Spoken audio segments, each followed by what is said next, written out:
السلام علیکم ورحمۃ اللہ وبرکاتہ۔ ہماری زندگی کا ہر دن نہایت اہم دن ہے جو ہمیں زندگی میں ایک ہی بار ملتا ہے۔ جو دن گزر جاتا ہے وہ قیامت تک ہمیں واپس نہیں ملے گا، اس لیے ہمیں اپنے ہر دن کو سوچ سمجھ کر گزارنا چاہیے، اس سے بھرپور فائدہ اٹھانا چاہیے۔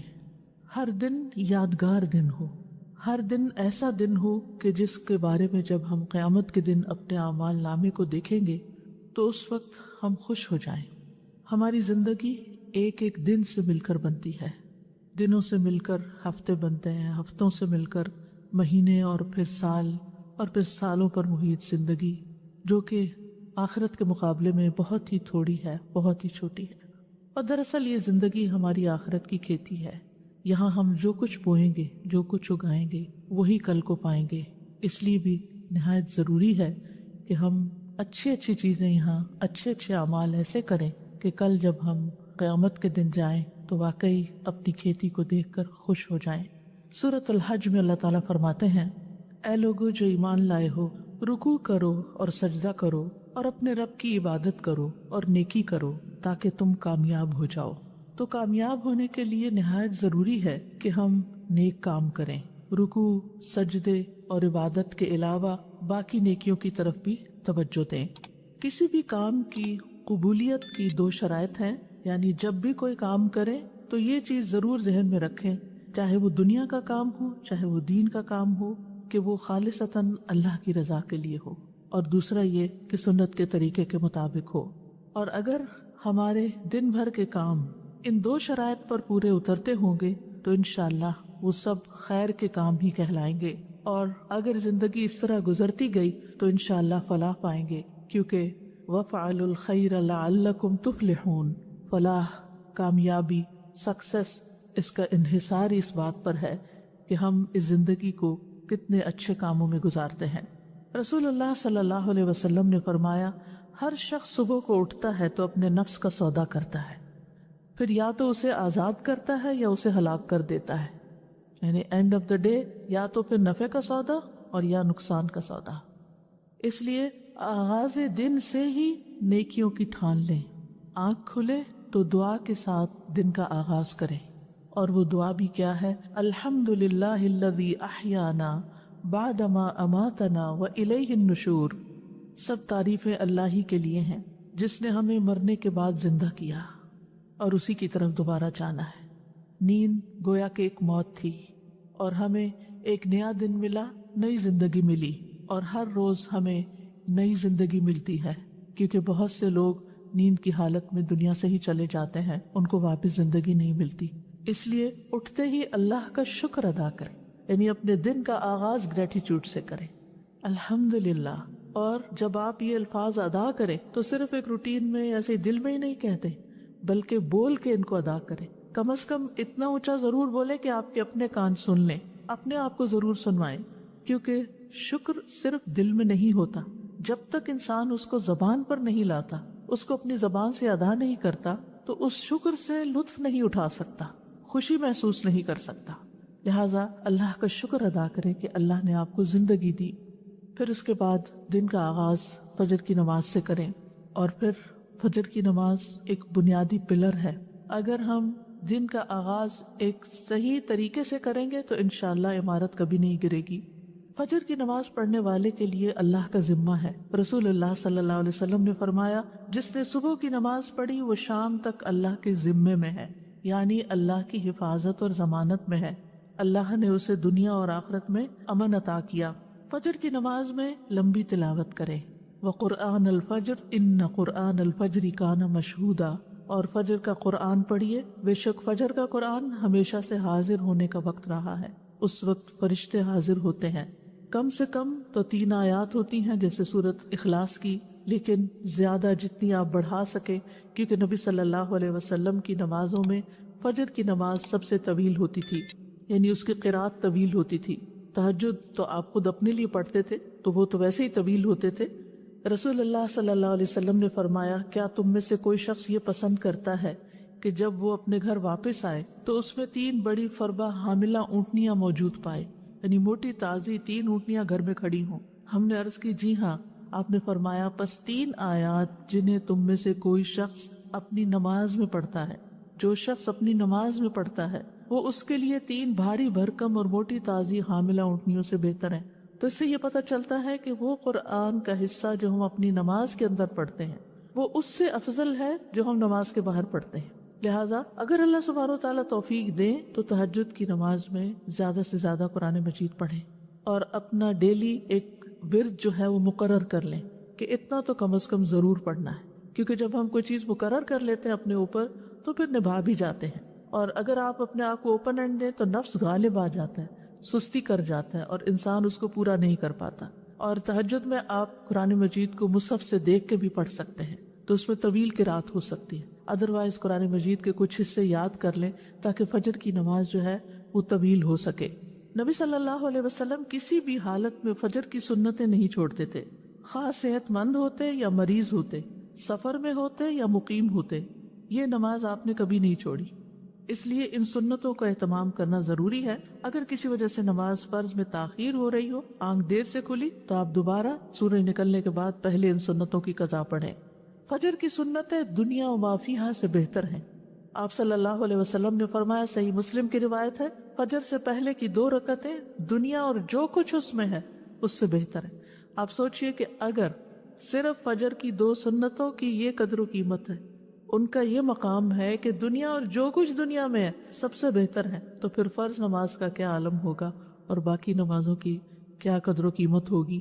اس لیے کبھی بھی سستی کے مارے یا سفر یا تھکاوٹ یا بیماری میں بھی ان سنتوں کو نہ چھوڑیں۔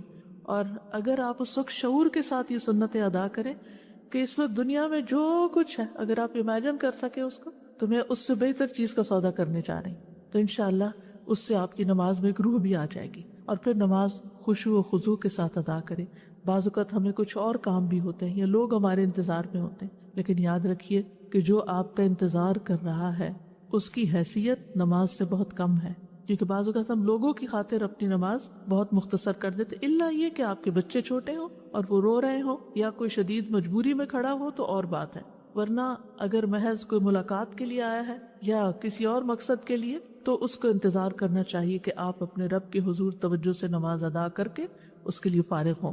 ایک سجدہ جو اطمینان اور خشوع کے ساتھ ادا کیا جاتا ہے وہ زمین کے تمام سونے کے خزانوں سے بھی بہتر ہے، اس لیے محبت کے ساتھ شوق کے ساتھ سجدہ ادا کریں، کیونکہ جب بھی کوئی سجدہ کرتا ہے تو اللہ سبحانہ وتعالی اس سجدے کے سبب اس کا ایک درجہ بڑھا دیتے ہیں اور اس کے ذریعے ایک خطا مٹا دیتے ہیں۔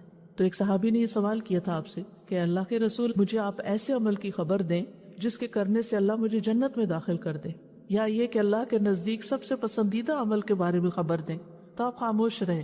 پھر انہوں نے پوچھا، پھر خاموش رہے۔ جب تیسری بار پوچھا تو آپ نے فرمایا کہ تم پر اللہ کے لیے سجدوں کی کثرت لازم ہے، یعنی سجدوں کے ذریعے تم سب سے زیادہ تیزی کے ساتھ اللہ کا قرب حاصل کر سکتے ہو، کیونکہ سجدے میں انسان سب سے زیادہ اللہ کے قریب ہوتا ہے۔ تو زمین پہ صرف ٹھونگے نہ ماری جائیں بلکہ بہت توجہ کے ساتھ بہت جم کے سجدہ کیا جائے۔ نماز ختم ہونے پر اذکار ضرور کریں، اور سب سے پہلا ذکر اللہ اکبر استغفر اللہ استغفر اللہ استغفر اللہ کے بعد کیا ہے؟ اللہم انت السلام ومنک السلام تبارکت یا ذا الجلال والاکرام۔ اس کو اگر آپ شعور کے ساتھ پڑھتے ہیں تو آپ کے اندر ایک سلامتی کی فیلنگ آتی ہے اور آپ کی وریز اور فکر اور پریشانیاں ختم ہوتی ہیں۔ اس لیے پوری توجہ کے ساتھ یہ دعا پڑھیں۔ پھر اسی طرح جب تک آپ مصلی پہ بیٹھے ہوں گے اور وضو قائم رہے گا تو فرشتے دعا کرتے رہیں گے، کیا؟ اللہم اغفر لہ، اللہم ارحمہ، اے اللہ اس کی مغفرت فرما، اس پر رحم فرما۔ پھر اسی طرح نماز کے بعد 33 بار سبحان اللہ، 33 بار الحمدللہ اور 33 مرتبہ اللہ اکبر، اور 100 کا عدد پورا کرنے کے لیے لا الہ الا اللہ وحدہ لا شریک لہ لہ الملک و لہ الحمد وہو علی کل شیء قدیر پڑھ لیں تو اس کے بارے میں فضیلت یہ ہے کہ اس شخص کے سارے گناہ معاف کر دیے جائیں گے، اگرچہ وہ سمندر کی جھاگ برابر ہی کیوں نہ ہو۔ اور اگر 33 بار پڑھنے کا وقت نہیں تو 10 بار ان تسبیحات کو پڑھ لیں، لیکن تسبیحات پڑھے بغیر نہ اٹھیں، اور تسبیحات ہاتھ پہ پڑھیں۔ مثلا 10 بار پڑھنے کے لیے ہر انگلی پر 2 دفعہ سبحان اللہ پڑھ لیں۔ اگر 10 بار پڑھنا ہے تو 5 انگلیوں پہ بغیر کسی کنفیوژن کے 10 پورے ہو جائیں گے، کیونکہ دائیں ہاتھ سے پڑھنا افضل ہے اور اسی طرح اگر آپ 33 بار پڑھنا چاہتے ہیں تو آپ ایک دفعہ نیچے سے اوپر کو 3 دفعہ اور دوسری دفعہ اوپر سے نیچے کو 3 دفعہ دائیں ہاتھ پہ پڑھیں، تو اس طرح 30 دفعہ ہو جائے گا، اور پھر ایک دفعہ اور چھوٹی انگلی پر 3 دفعہ مزید پڑھ کے 33 بار ہو جائے گا۔ یسیرہ رضی اللہ عنہا سے روایت ہے کہ نبی صلی اللہ علیہ وسلم نے عورتوں کو حکم دیا کہ وہ تکبیر، تقدیس اور تحلیل کی محافظت کریں اور تسبیح کو انگلی کے پوروں سے شمار کریں، اس لیے کہ قیامت کے دن ان سے بھی پوچھا جائے گا، سوال کیا جائے گا، اور وہ جواب دیں گی، یہ بولیں گی، تو یہ کیا گواہی دیں گی ہمارے حق میں کہ انہوں نے ہم پر اللہ کا ذکر گنا تھا۔ فجر کی نماز کے فوراً بعد سورج نکلنے سے پہلے صبح کے اذکار پوری توجہ کے ساتھ کریں۔ اللہ تعالیٰ فرماتے یا ایھا الذین آمنوا اذکروا اللہ ذکرا کثیرا وسبحوہ بکرۃ واصیلا، اے ایمان والو اللہ کو بکثرت یاد کیا کرو اور صبح و شام اس کی تسبیح کیا کرو، اور جو شخص صبح و شام 100 دفعہ سبحان اللہ و بحمدہ پڑھتا ہے تو قیامت کے دن کوئی شخص اس سے زیادہ افضل عمل نہیں لا سکتا سوائے اس کے جس نے اس کے برابر پڑھا ہو یا اس سے زیادہ پڑھا ہو۔ اور کوشش کیجئے کہ اپنی نماز کی جگہ پر ہی بیٹھے ہوئے اذکار مکمل کر لیں، کیونکہ فجر کی نماز سے لے کر سورج طلوع ہونے تک بیٹھنے کا اجر بہت بڑا ہے۔ رسول اللہ صلی اللہ علیہ وسلم نے فرمایا جو شخص صبح کی نماز جماعت کے ساتھ ادا کرے پھر بیٹھا اللہ کا ذکر کرتا رہے یہاں تک کہ سورج نکل آئے، پھر 2 رکعتیں پڑھے، اس کے لیے 1 حج اور 1 عمرے کا ثواب ہے۔ حضرت انس فرماتے ہیں کہ پھر رسول اللہ صلی اللہ علیہ وسلم نے فرمایا تامتن تامتن تامتن، مکمل مکمل مکمل ثواب ہے، یعنی حج اور عمرے کا۔ اس لیے اس وقت کو ذکر اذکار میں، اللہ کی عبادت میں، اور یہ بھی ہے کہ اگر آپ قرآن کی تلاوت تہجد میں نہیں کر چکے تو اس وقت میں آپ قرآن مجید کی تلاوت بھی کر سکتے ہیں، لیکن یہ اسی وقت ہو سکتا ہے جب آپ تھوڑا وقت پر اٹھیں، یہ نہیں کہ سورج نکلنے سے 15 منٹ پہلے اٹھیں تو اس وقت یہ فضیلت آپ حاصل نہیں کر سکتے، اذان کے ساتھ ہی اٹھ جائیں اور پھر اس وقت میں اپنے صبح شام کے اذکار، کیونکہ صبح شام کے جو اذکار ہیں، صبح کے اذکار خاص طور پر، یہ آپ کے لیے حفاظت کا ذریعہ بھی ہے، اور یہ اسی وقت حفاظت کا ذریعہ ہے جب آپ ان کو سورج نکلنے سے پہلے پڑھتے ہیں۔ اور اس کے ساتھ ساتھ یہ بھی ہے کہ اگر آپ بیٹھ کے تھک رہے ہیں تو ساتھ ساتھ آپ سٹریچز بھی کر سکتے ہیں، اپنی گردن کو موڑ سکتے ہیں، اپنے بازوؤں کو سانس لے سکتے ہیں بیچ میں، اپنے پاؤں کی ایکسرسائز کر سکتے ہیں، لیکن یہ ہے کہ آپ اس وقت کو اللہ سبحانہ تعالیٰ کے ذکر اور عبادت میں ہی گزاریں۔ اور قرآن مجید کی تلاوت جو ہے یہ بڑا ہی نفع مند کام ہے۔ اپنا مصحف روز کھولیں، یعنی کوئی دن ایسا نہ جائے کہ جس کے شروع میں آپ کے قرآن مجید کا کوئی حصہ نہ ہو، کیونکہ یہ بابرکت کتاب ہے اور اس کی برکت کی وجہ سے آپ کے دن کے کام بھی آسان ہو جائیں گے۔ سورۃ فاطر کی آیات میں اللہ تعالیٰ فرماتے ہیں ان الذین یتلون کتاب اللہ واقاموا الصلاۃ وانفقوا مما رزقناہم سرا وعلانیۃ یرجون تجارۃ لن تبور لیوفیہم اجورہم ویزیدہم من فضلہ انہ غفور شکور۔ بے شک جو لوگ اللہ کی کتاب کی تلاوت کرتے ہیں اور انہوں نے نماز قائم کی اور جو کچھ ہم نے انہیں دیا اس میں سے انہوں نے پوشیدہ اور ظاہر خرچ کیا، وہ ایسی تجارت کی امید رکھتے ہیں جو کبھی برباد نہ ہو، جس میں نقصان ہے ہی نہیں، تاکہ وہ انہیں ان کے اجر پورے دے اور اپنے فضل سے انہیں زیادہ بھی دے، یعنی صرف اتنا نہیں ملے گا جو انہوں نے کیا، زیادہ بھی ملے گا، بلا شبہ وہ بے حد بخشنے والا نہایت قدردان ہے۔ اور پھر قرآن مجید کی تلاوت دن بھر آپ کو غموں سے آزاد رکھے گی، کیونکہ جب دل میں غم بیٹھ جاتے ہیں تو یہ اس بات کی طرف اشارہ ہوتا ہے کہ آپ کے دل کو مزید قرآن کی غذا کی ضرورت ہے، اور قرآن مجید کو ہمیشہ اپنے قریب رکھا کریں، یعنی آپ کی ہاتھ کی ریچ میں ہو، آپ کے بیڈ سائڈ ٹیبل پر ہو یا ڈرار میں ہو یا ساتھ ہی کوئی شیلف ہو اس میں ہو، یعنی سرانے کے پاس ہو، کیونکہ جب بھی آپ کو وقت ملے یا تھوڑی دیر کے لیے بھی آپ ریلیکس ہو تو آپ کچھ نہ کچھ کھول کے پھر پڑھ سکتے ہیں۔ اور اب تو الحمدللہ موبائلز کے اندر بھی قرآن مجید موجود ہے، ایون لیٹ کے بھی اگر آپ اس کو دیکھنا چاہیں تو دیکھ سکتے ہیں۔ اور یہ اس اعتبار سے بھی سراہنے کی بات میں کر رہی ہوں کیونکہ جب انسان کو دفن کر دیا جاتا ہے قبر میں تو فرشتہ اس کے سر کی طرف سے عذاب دینے کے لیے آتا ہے، تو تلاوت قرآن اس کو دور کر دیتی ہے، اور جب فرشتہ سامنے سے آتا ہے تو صدقہ اس کو دھکیل دیتا ہے، اور جب پاؤں کی طرف سے آتا ہے تو مساجد کی طرف چل کے جانا اس کو دور کر دیتا ہے۔ تو کتنا ضروری ہے کہ ہم ان نیک اعمال کو روزانہ کی بیس پہ کرتے رہیں تاکہ مرنے کے بعد جب ہم اپنی قبر میں ہوں تو پرسکون ہوں۔ اور اگر آپ کو اللہ تعالیٰ توفیق دیتا ہے، اور خصوصاً وہ خواتین جو بزرگ ہیں جن کے بچے چھوٹے نہیں یا جو جاب نہیں کرتی، جو اپنے گھر پہ ہوتے ہیں یا ریٹائر ہو چکے ہیں، تو ان کے لیے یہ نیکیاں کمانے کا بہت ہی اچھا وقت اور موقع ہے کہ وہ سورج نکلنے تک انتظار کریں، عبادت کریں اور پھر اس کے بعد جب اشراق کا وقت ہو تو اشراق پڑھے. اور اس کے بارے میں حدیث قدسی ہے، رسول اللہ صلی اللہ علیہ وسلم نے فرمایا تمہارا رب فرماتا ہے اے ابن آدم کیا تم اس بات سے عاجز آ گئے ہو کہ تم دن کے ابتدائی حصے میں 4 رکعتیں پڑھو، میں ان کے بدلے میں تمہارے دن کے آخر تک تمہیں کفایت کروں گا، یعنی تمہارے سارے کام بنا دوں گا. پھر اس کے بعد پہلی چیز یہ کہ ناشتہ کریں. ناشتہ کریں اگرچہ آپ کا دل نہ بھی چاہے، لیکن کچھ دن اگر آپ زبردستی کچھ کریں گے تو پھر عادت بھی ہو جائے گی، کیونکہ روحانی ترقی ہو نہیں سکتی جب تک انسان کی صحت درست نہ ہو، جسمانی طور پر مضبوط نہ ہو. اگر آپ کو گھر سے فوراً نکلنا ہوتا ہے اور آپ کا زیادہ وقت عبادت میں گزر گیا ہے تو آپ اپنے ساتھ کھجور بھی رکھ سکتے ہیں.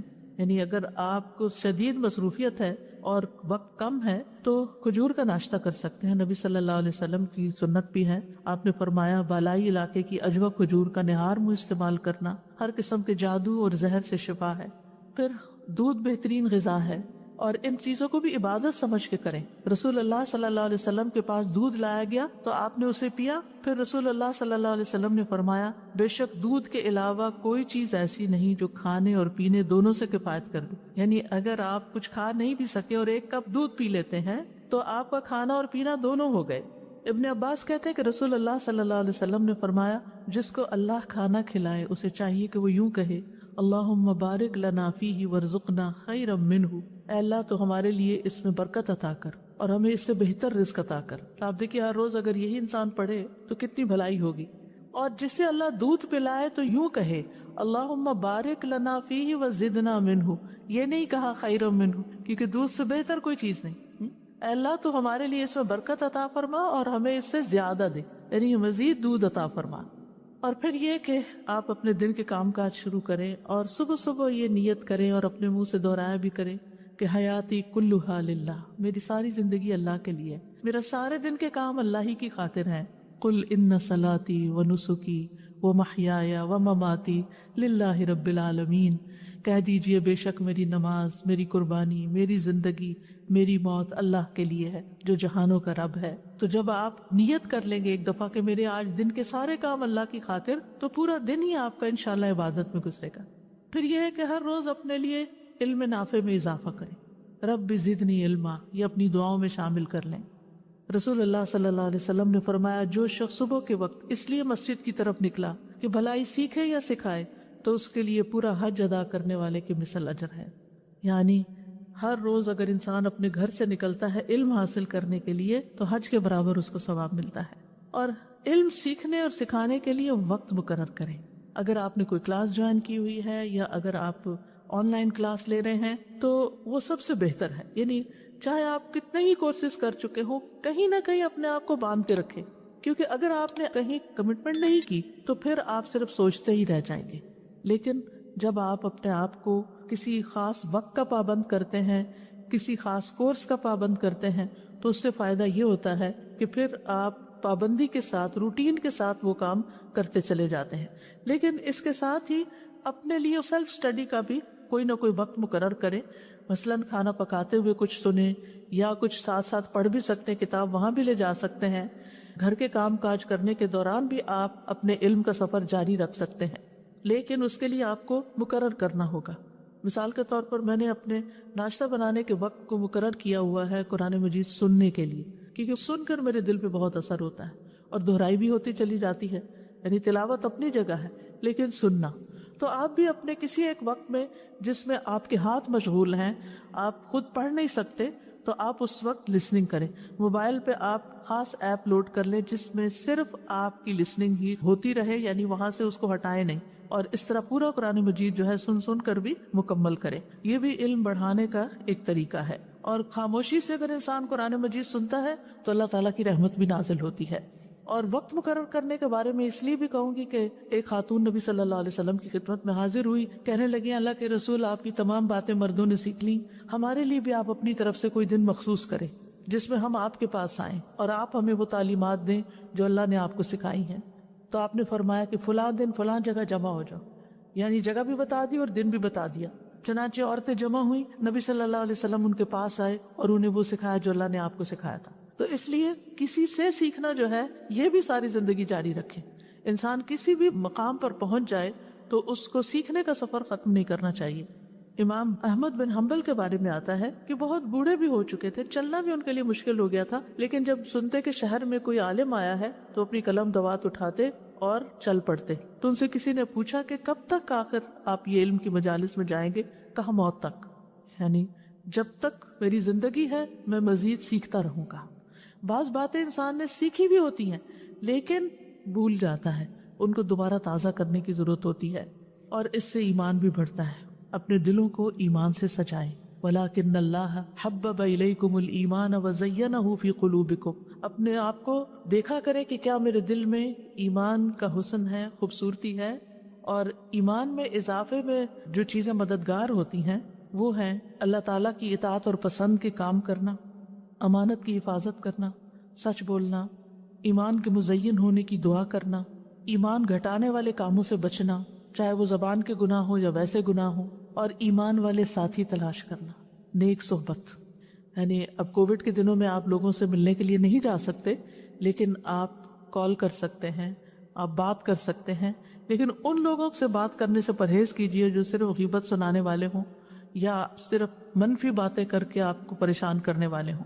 ان کو کسی کام لگا دیجئے تاکہ وہ آپ کو نشانہ نہ بنائے، آپ کو ڈسٹ بن نہ بنائے کہ وہ صرف اپنے مسائل ہر وقت آپ کے سر پہ ڈالتے رہیں اور آپ ان کی وجہ سے پریشان رہیں، چاہے وہ آپ کے رشتہ داروں میں سے ہوں، چاہے وہ آپ کی اولاد میں سے ہوں، چاہے آپ کے والدین میں سے ہوں، چاہے آپ کے بہن بھائیوں میں سے ہوں، کیونکہ یہی قریبی رشتے ہوتے ہیں جو بعض اوقات ہمارے لیے آزمائش بن جاتے ہیں، اور ان کی زندگی میں مسائل ہوتے ہیں، وہ جب بات کرتے ہیں وہ کسی نہ کسی کی شکایت کرتے ہیں، کسی نہ کسی کی غیبت کرتے ہیں، کوئی شوہر کی کر رہا ہے اور کوئی بچوں کی کر رہا ہے اور کوئی بہن بھائیوں کی کر رہا ہے اور کوئی کسی رشتہ دار کی، کوئی نیبر کی۔ تو اس چیز سے آپ نے پوری طرح بچنا ہے۔ آپ ان کو کسی ایسے کام لگا سکتے ہیں، علم سیکھنے سکھانے کے کام میں، کسی ویلفیئر کے کام میں، کسی کی خدمت کے کام میں، کہ جس سے ان کی زندگی میں خوشی آئے اور دھیان بٹے اور وہ ہر وقت آپ سے اس قسم کی باتیں نہ کریں۔ اور اگر وہ نہیں باز آتے تو ان کو آپ اچھے طریقے سے سمجھا بھی سکتے ہیں کہ یہ کام آپ کے اور میرے دونوں کے ایمان کے لیے بھی درست نہیں اور ہماری آخرت کے لیے بھی درست نہیں۔ ایک دفعہ شاید ان کو یہ بات کڑوی لگے، لیکن یہ ہے کہ آئندہ کے لیے وہ سنبھل جائیں گے۔ پھر اسی طرح یہ ہے کہ قلبی طہارت کے ساتھ ساتھ اپنی جسمانی طہارت کا بھی روزانہ اہتمام کریں۔ اپنے جسم، ناخن، بدن، ان تمام چیزوں کے بارے میں فکر مند رہیں۔ ابو ہریرہ کہتے ہیں 5 چیزیں فطری ہیں: ختنہ کرنا، زیر ناف بال صاف کرنا، بغل کے بال اکھاڑنا، ناخن تراشنا، مونچھیں کتروانا۔ اور خواتین اپنے اعتبار سے جو بھی صفائی کے طور طریقے ہیں جو انہوں نے اختیار کرنے ہیں ان کا بھی دن مقرر کریں۔ مثلاً اگر آپ نے ہر فرائیڈے مقرر کر رکھا ہے یا ہر سنڈے مقرر کر رکھا ہے، اگر آپ اپنی پرسنل ہائیجین کے لیے ٹائم فکس کر لیں گے تو انشاءاللہ آپ کو مشکل نہیں ہوگی۔ لیکن باقی ڈیلی نمازوں میں وضو کرتے ہوئے اچھی طرح اپنے آپ کو صاف کریں، ساتھ مسواک کریں۔ رسول اللہ صلی اللہ علیہ وسلم دن یا رات میں جب بھی سو کے اٹھتے تو وضو سے پہلے مسواک کیا کرتے تھے۔ آپ فرماتے ہیں اگر مجھے یہ ڈر نہ ہوتا کہ میں مومنوں پر مشقت ڈال دوں گا تو میں انہیں ہر نماز کے وقت مسواک کا حکم دیتا۔ تو آپ اپنے وضو کی جگہ پر مسواک رکھ دیجئے۔ اگر مسواک کرنا آپ کو مشکل لگتا ہے ہر وقت تو ایک دفعہ دن میں کم از کم پراپر مسواک کریں، اور باقی اوقات میں ٹوتھ برش کے ساتھ بھی آپ اپنے دانتوں کو ہلکا پھلکا پھیر کے یہ کام کر سکتے ہیں۔ حضرت سمرہ سے مرفوعاً روایت ہے، رسول اللہ صلی اللہ علیہ وسلم نے فرمایا اپنے منہ کو مسواک کے ساتھ پاک رکھو کیونکہ یہ قرآن کا راستہ ہے۔ تو اپنے منہ کی صفائی اور اپنی زبان کی صفائی اور اپنے گلے کی صفائی، ان چیزوں کا بھی خاص خیال رکھیں۔ اور پھر وضو کے بعد دعا پڑھنا نہ بھولیں۔ اپنے ڈیلی کے کاموں میں اگر آپ کو یاد نہیں رہتا تو کہیں لکھ کے لگا لیں۔ رسول اللہ صلی اللہ علیہ وسلم نے فرمایا جو وضو کرے اور اچھی طرح وضو کرے پھر یوں کہے اشہد ان لا الہ الا اللہ وحدہ لا شریک لہ واشہد ان محمدا عبدہ ورسولہ اللہم اجعلنی من التوابین واجعلنی من المتطہرین، اس کے لیے جنت کے 8 دروازے کھول دیے جائیں گے، وہ ان میں سے جس میں سے چاہے داخل ہو جائے۔ سبحان اللہ، کتنی مختصر سی دعا ہے لیکن کتنا بڑا اجر ہے، اس لیے اس کو نہ بھولیں۔ پھر اسی طرح یہ ہے کہ وضو کے بعد اگر آپ اذان سن رہے ہیں تو اذان کا جواب دینا نہ بھولیں۔ رسول اللہ صلی اللہ علیہ وسلم نے فرمایا جو شخص اذان سن کر یہ کہے یعنی اللہم رب هذه الدعوة التامة والصلاة القائمة آت محمدا الوسیلة والفضیلة وابعثه مقاما محمودا الذی وعدته، تو قیامت کے دن نبی صلی اللہ علیہ وسلم کی اس کے لیے شفاعت جائز ہو جائے گی، لازم ہو جائے گی۔ حلت لہ شفاعتی یوم القیامہ، یعنی جو اذان کے بعد کی دعا پڑھے گا نبی صلی اللہ علیہ وسلم کی شفاعت پائے گا، اور اسی طرح وہ دعا کی قبولیت کا وقت ہوتا ہے، اس وقت کے لیے دعا سوچ رکھے کہ میں نے کیا دعا مانگی۔ ایک نماز سے دوسری نماز کے بیچ میں جو چیز آپ کو بودر کرے، پریشان کرے، نیکسٹ اذان سے پہلے سوچ رکھے کہ میں نے اذان کے بعد بھی یہ دعا خاص مانگنی، لیکن اس کے بیچ میں بھی آپ مانگ سکتے ہیں، کوئی منع نہیں ہے۔ پھر اسی طرح یہ ہے کہ اپنی جسمانی صحت کا خیال رکھنے کے لیے صرف کھانا پینا ہی کافی نہیں ہے، بلکہ ورزش بھی ضروری ہے۔ رسول اللہ صلی اللہ علیہ وسلم نے فرمایا، طاقتور مومن اللہ کے نزدیک کمزور مومن سے بہتر اور پسندیدہ ہے۔ ہر بھلائی میں ایسی چیز کی حرص کرو جو تمہارے لیے نفع مند ہو، اور اللہ سے مدد طلب کرتے رہو اور عاجز مت بنو۔ لہٰذا اسٹرانگ بننے کے لیے، طاقتور بننے کے لیے روزانہ کی ورزش، ایکسرسائز، یہ سب کچھ بہت ضروری ہے۔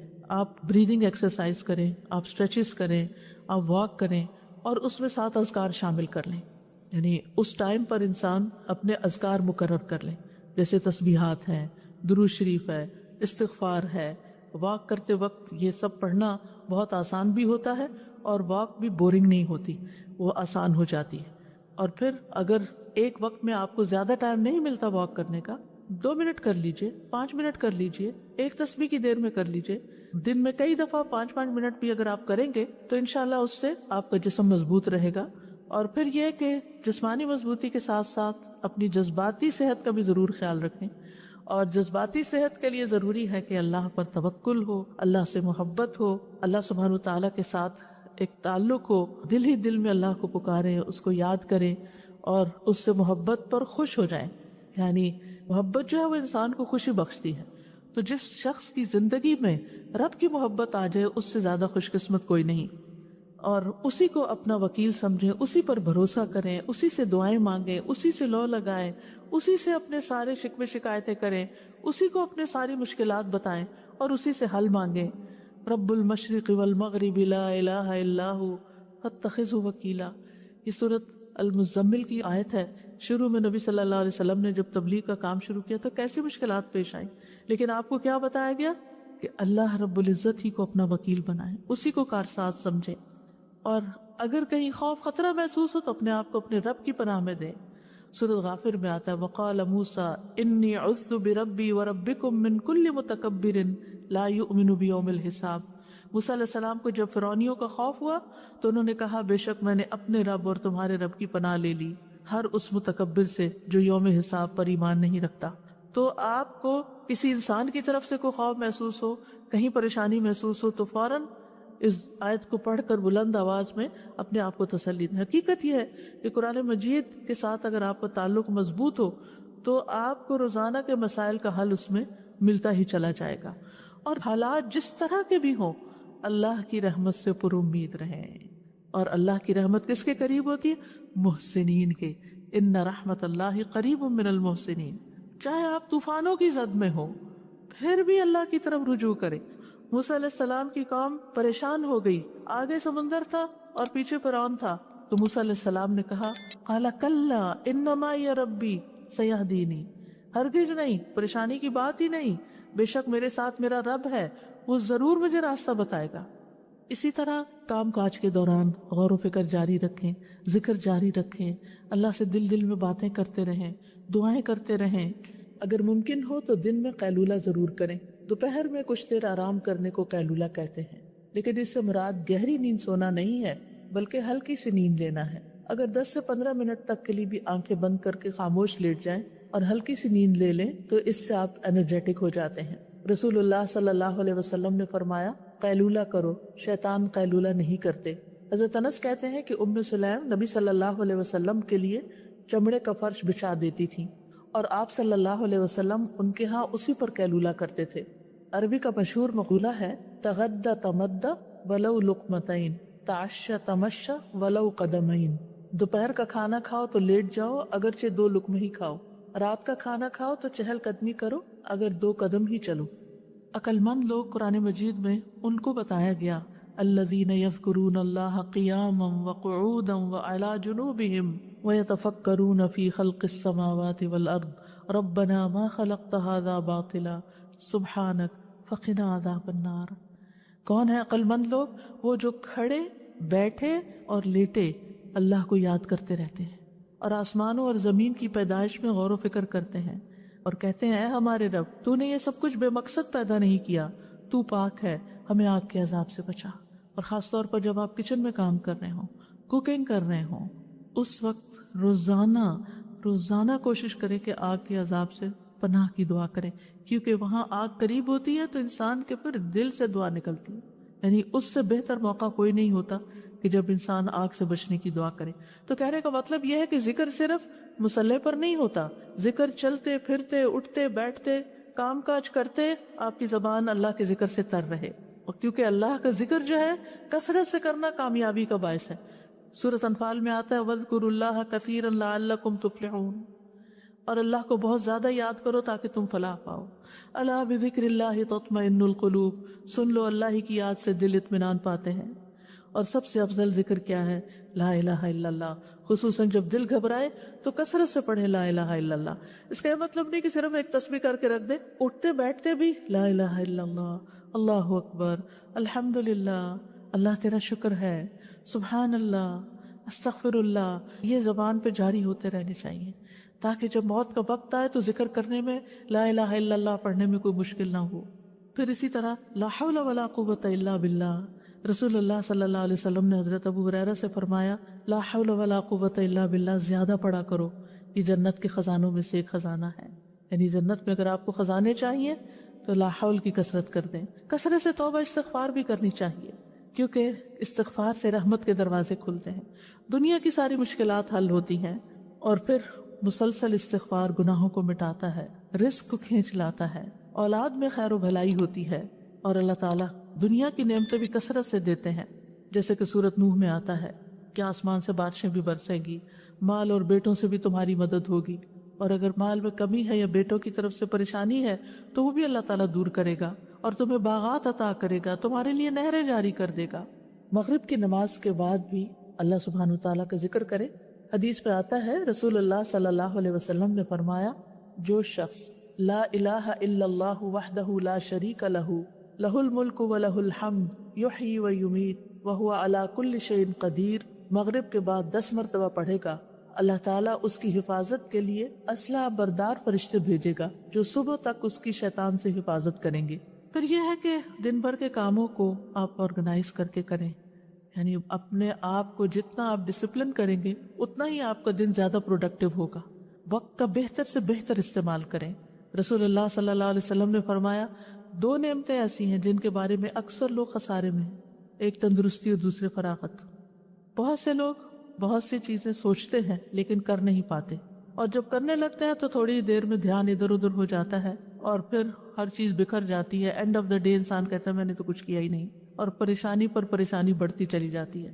اور چونکہ ہر انسان کی زندگی میں کوئی نہ کوئی امتحان ہوتا ہے، پریشانی ہوتی ہے، تو بعض اوقات انسان اس پریشانی میں اتنا مغلوب ہو جاتا ہے کہ جو بھی اس نے اپنے کام سوچے ہوتے ہیں وہ سارے ایک طرف رکھ کے کوئی ذہنی تفریح کا سامان کر لیتا ہے۔ اور آج کل تو بہت بڑا فتنہ ہے کہ موبائل ہمارے ہاتھ میں ہے، کوئی ڈرامہ لگا لیتا ہے اور کوئی گانا سننا شروع کر دیتا ہے، اور کوئی کسی طرح کی بھی ویڈیو دیکھ کے ایک کے بعد ایک شروع ہو جاتی ہیں، اور اس طرح جو کرنے کے کام ہے وہ سارے دھرے کے دھرے رہ جاتے ہیں۔ تو اس چیز کے بارے میں آپ نے بہت کانشیس ہونا ہے، کیونکہ انسان اگر ان چیزوں میں پڑا رہے تو چھوٹی چھوٹی پریشانیاں اس کو ڈسٹریکٹ کر سکتی ہیں، اور چھوٹی چھوٹی خوشیوں کا حصول اس کو ڈسٹریکٹ کر سکتا ہے، تو پھر انسان کا ایک دن بھی ضائع ہوا تو سمجھے اس نے بہت بڑا نقصان کیا۔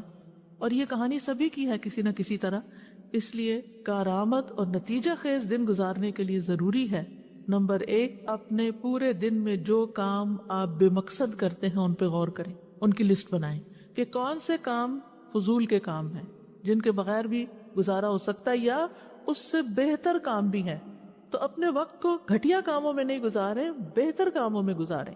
دوسرا یہ کہ اپنے سارے دن کے کاموں کے نتائج بھی دیکھیں کہ اس کا ریزلٹ کیا ہے، آؤٹ کم کیا ہے، میں نے جو اس چیز پہ اتنا وقت لگا دیا تو میں نے کیا کمایا، کیا حاصل کیا۔ بعض اوقات ہم ایسے ہی کوئی لغو سی چیز دیکھنا شروع کر دیتے ہیں اور کہتے ہیں اس میں بھی لرننگ ہے، اینڈ میں پوچھے کیا لرن کیا، کیا سیکھا، کیونکہ بہت وقت صرف ایک نفس کی خواہش ہوتی ہے جس کے پیچھے انسان چل رہا ہوتا ہے۔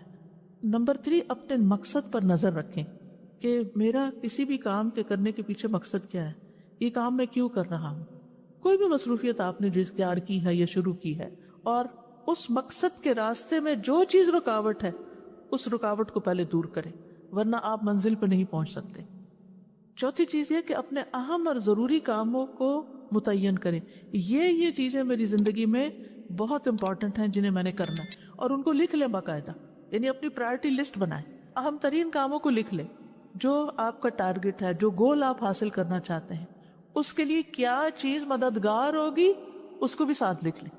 مثلا آپ نے ایک کام لکھا کہ مجھے یہ کام کرنا ہے، چاہے لکھنے کا کوئی کام ہے یا پکانے کا ہے یا کوئی صدقہ خیرات کا یا ویلفیئر کا یا جس بھی طرح کا کوئی کام ہے یا آپ کی ڈیوٹی سے ریلیٹڈ کوئی کام ہے، تو ویسے تو سارے ہی کام بڑے اہم لگ رہے ہوتے ہیں، لیکن اہم ترین کاموں کو ٹاپ پرائرٹی پر رکھیں کہ یہ مجھے پہلے کرنا ہے، اور کس طرح کرنا ہے وہ بھی ساتھ پلان کریں۔ اور پانچویں چیز یہ ہے کہ اپنے مقصد کو حاصل کرنے کے لیے فوکسڈ رہیں، کیونکہ بہت سے لوگ سب کچھ کر لیتے ہیں لیکن جب کام شروع کرتے ہیں تو اس پہ فوکس نہیں کرتے، لہٰذا کام ختم نہیں ہوتا۔ رکاوٹ آتی ہے تو اس کو دور کریں، سولوشن نکالیں، حل نکالیں، اور اگر ایک طریقے سے آپ کا ٹارگٹ حاصل نہیں ہوا تو کوئی دوسرا طریقہ اختیار کریں، امید کے ساتھ کام کریں، مایوس نہ ہو، کیونکہ یہ نہیں ہوتا کہ جو چیز ہم سوچیں وہ ویسے ہی ہو بھی جائے، بعض اوقات ہو جاتی ہے اور بعض اوقات نہیں بھی ہوتی۔ اور چھٹی بات یہ کہ سستی سے بچے اور کاموں کو لٹکائیں نہیں، اچھا بعد میں صحیح، اچھا کل صحیح، اچھا صبح صحیح۔ اور ساتویں بات یہ کہ جب روٹین نہیں ہوتی تو پھر بہت سے کام چھوٹ جاتے ہیں، اپنی ڈیلی روٹین سیٹ کریں۔ آپ سمجھیں کہ آپ کے دن کے 24 گھنٹے آپ کے پاس 24 باکسز ہیں، آپ دیکھیں کہ آپ نے ہر گھنٹے میں اس باکس کے اندر کیا ڈالا ہے، کوئی فائدے کی چیز ڈالی یا کوئی بیکار سٹفنگ کی ہے یا کوئی کوڑا کرکٹ ڈال دیا، اور قیامت کے دن جب آپ جا کے وہ باکس کھولیں گے تو آپ کو پتہ چلے گا کہ یہ گھنٹہ بھی بیکار تھا اور یہ بھی، یہ میں نے کیوں کیا۔ اس وقت پھر پریشان ہونے کا فائدہ نہیں۔ تو اگر آپ امیجنری باکسز بھی بنا لیں یا آپ اپنے کسی کاغذ کو لے کے اس پہ 24 خانے ڈال کے اپنا ٹائم ٹیبل بنائیں اور ٹائم لکھ لیں، جس ٹائم سے آپ شروع کریں گے وہیں پہ جا کے ختم ہوگا۔ آپ شیٹ کے اوپر سارے خانے، جو نیند کا ٹائم ہے اس کو آپ الگ کر لیں، اور باقی جو بیداری کے ٹائم ہے ان کو آپ لکیر لگا کے ہر گھنٹے کا کام لکھیں کہ اس گھنٹے میں مجھے کیا کرنا ہے۔ اگر آپ وہ لکھ لیں گے تو پھر کوشش کریں کہ اس گھنٹے میں وہی کام کریں، کوئی اور نہ کریں، الا یہ کہ کوئی بہت بڑی ایمرجنسی ہو، تو پھر اس کام کو کسی اور کام کے ساتھ آپ ملا سکتے ہیں۔ تو جب تک آپ کی ڈیلی روٹین نہیں ہوگی، گھڑی کے ساتھ آپ نہیں چلیں گے تو آپ کا ڈے پروڈکٹیو نہیں ہوگا۔ بہت ضروری ہے کہ ہر چیز کے لیے وقت نکالا جائے، اپنی جسمانی ضروریات کے لیے بھی، روحانی ضروریات کے لیے بھی، ذہنی ضروریات کے لیے بھی، جذباتی ضروریات کے لیے بھی، دین کے کاموں کے لیے بھی، اور پھر اس کے لیے اپنے نفس سے جہاد کرنا ہوگا، کیونکہ نفس ان النفس لامارۃ بالسوء، نفس تو انسان کو برائیوں پر بہت اکساتا ہے، اور نفس کے خلاف جہاد سب سے افضل جہاد ہے۔ نبی صلی اللہ علیہ وسلم نے فرمایا، اللہ عز و جل کی ذات کی خاطر تیرا اپنے نفس اور خواہش سے جہاد کرنا افضل جہاد ہے، اور اس میں کبھی اپنی نیند کو قربان کرنا اور کبھی اپنی کسی پسندیدہ چیز کو قربان کرنا کہ نہیں اب اس چیز کا وقت نہیں۔ لٹرلی بہت دفعہ ایسا ہوتا ہے کہ جیسے پیاس بھی لگی ہوتی ہے یا بھوک بھی شدید لگی ہوتی ہے لیکن کھانے کے لیے وقت نہیں نکلتا، کیونکہ اس سے زیادہ اہم کام کوئی اور ہوتا ہے۔ تو انسان یہ جو قربانی کرتا ہے اس وقت اپنے کھانے پینے کی یا اپنے آرام کی، یہی نفس کے ساتھ جہاد ہے کہ میری پرائرٹی یہ ہے اور یہ کام آج مجھے کرنا ہے اور یہ میرے ٹارگٹس ہیں، ان کو میں نے اچیو کرنا ہے۔ تو انشاءاللہ اللہ سبحانہ وتعالیٰ بہت آسانی کریں گے، اور کچھ چیزیں آپ پھر ملٹی ٹاسکنگ میں بھی لا سکتے ہیں، دو کام اکٹھے بھی کر سکتے ہیں تاکہ آپ کا وقت بچے۔ اور اگر آپ وقت میں برکت لانا چاہتے ہیں نا تو 5 نمازیں وقت کی پابندی کے ساتھ ادا کریں، کیونکہ ان الصلاۃ کانت علی المؤمنین کتابا موقوتا، بے شک نماز ایمان والوں پر ہمیشہ سے ایسا فرض ہے جس کا وقت مقرر کیا ہوا ہے۔ اور سب سے افضل عمل کیا ہے؟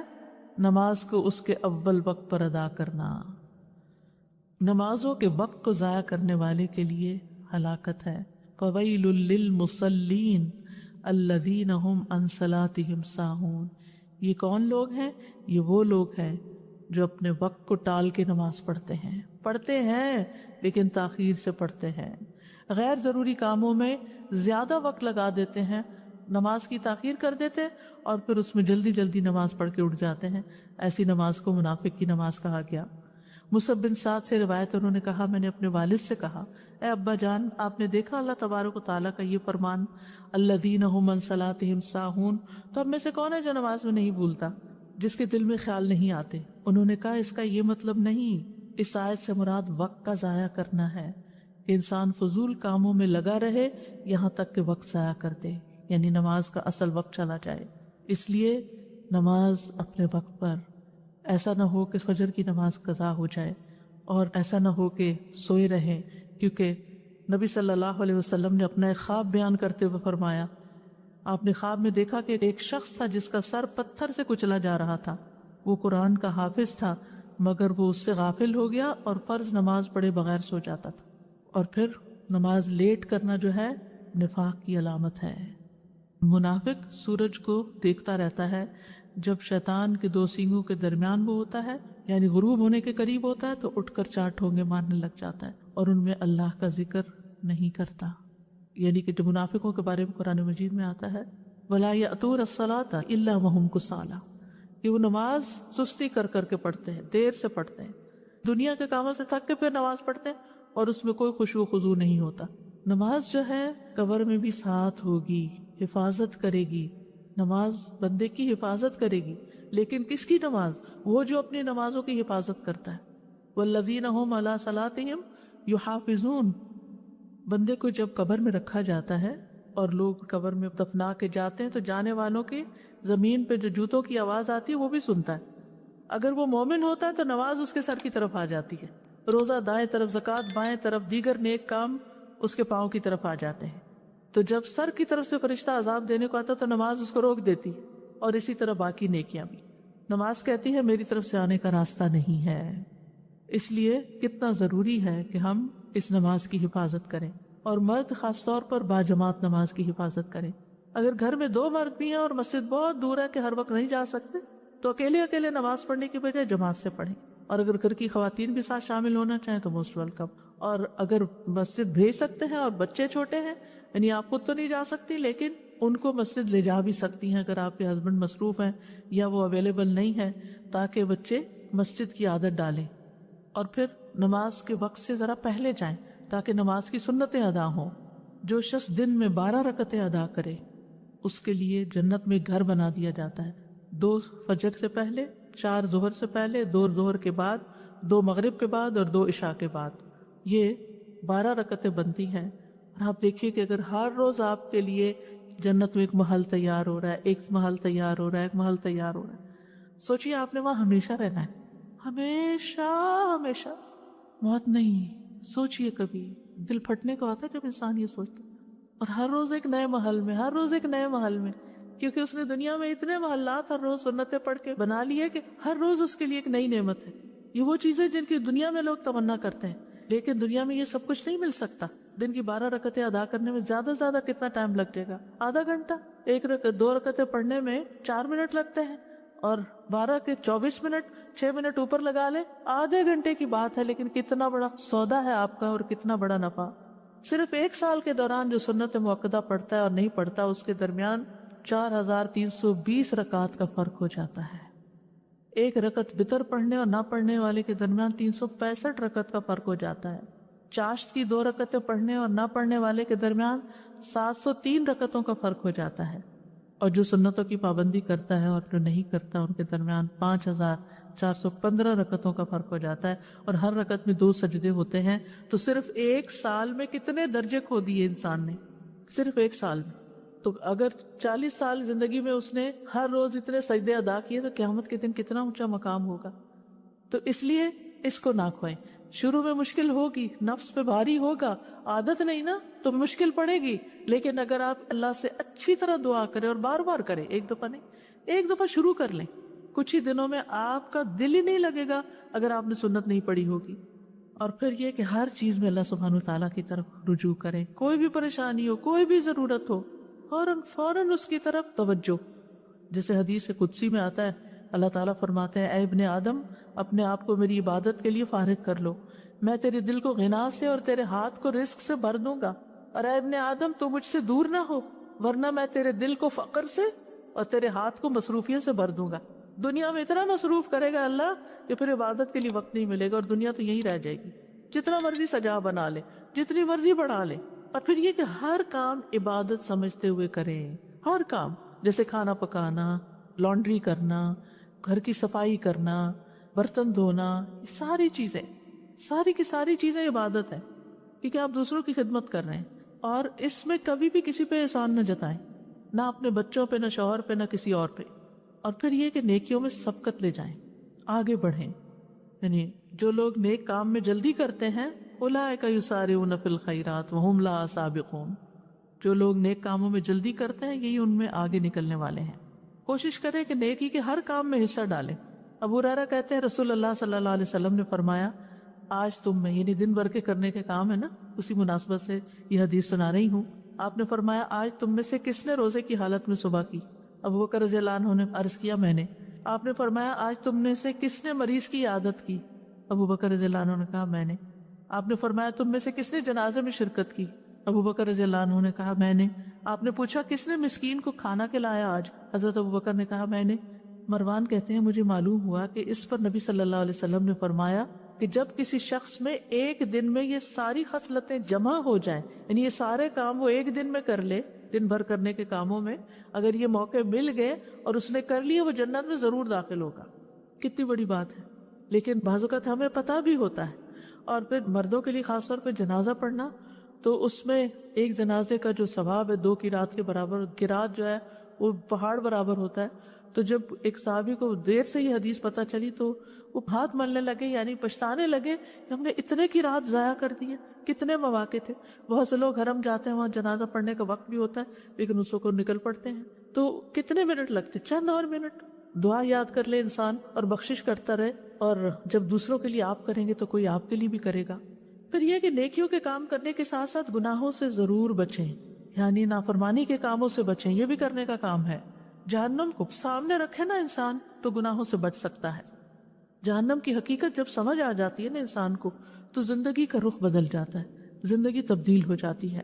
تو اس لیے اچھے کام بھی کریں لیکن ساتھ برائیوں سے بچیں بھی ضرور، یعنی ایسے کام نہ کریں کہ جس سے لوگوں کو اذیت ہو، دوسروں کو اریٹیٹ نہ کریں، نیگ نہ کریں، کوئی ایسا کام نہ کریں کہ جس سے دوسرا آپ سے بیزار ہونے لگے۔ اور اس کے لیے ایک کرائیٹیریا، جو اپنے لیے پسند نہیں وہ دوسرے کے لیے